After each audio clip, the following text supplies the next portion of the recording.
My name is Tudor Codreanu. I'm the clinical team lead of the OSMAT team that has been scrambled and deployed to repatriate the Australians which were on quarantine on board Diamond Princess in Japan.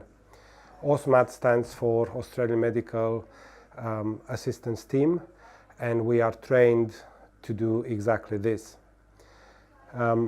Personally, when the call came 12 days ago on a Monday morning, I've just returned into country from South America, where I was riding my motorcycle, and the difference between what I was doing on a Friday and what I was doing on a Monday, with 12 hours of time zone difference in my mind, it's hard to describe.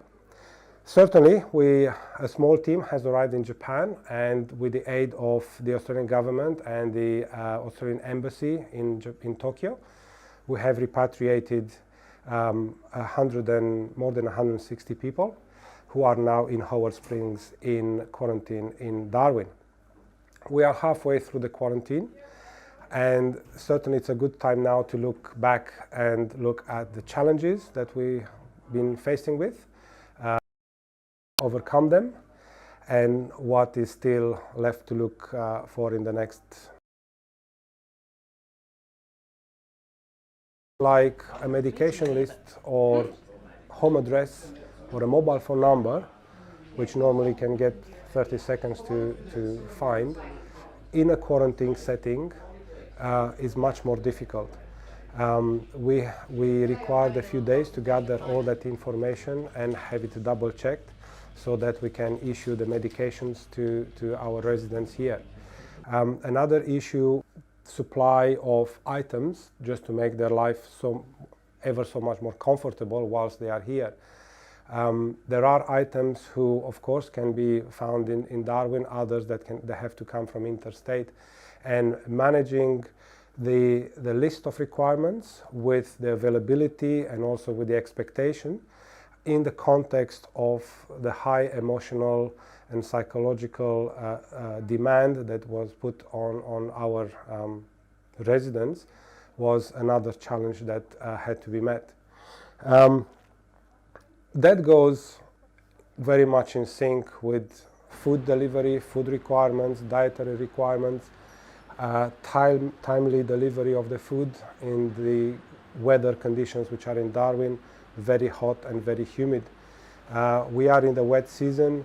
The rain, when it comes, is overwhelming. That certainly puts a different slant on how we are doing our processes and how we adapt our systems to deliver the care and the support that we need to our residents. It goes without saying that an OSMAT deployment has two sides as far as people are concerned. The other side is the OSMAT team members. Some of us have been working for, say, 12 days, 14, 16 hours a day in the same environment. We share the same food, we share the same water, we share the same accommodation, we share the same restrictions, or even more than them. We are wearing full protective equipment when we are inside the camp. And looking after the welfare of our team is also as important as looking after the welfare of our residents.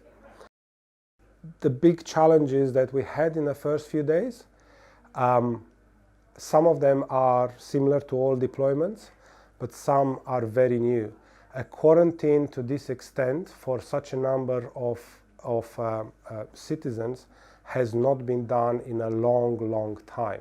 And we are talking about the Spanish flu more or less 100 years ago. So there are novel elements that the team has to adapt to. Certainly, I'm absolutely convinced that none of our residents have been going through any kind of previous quarantine experience.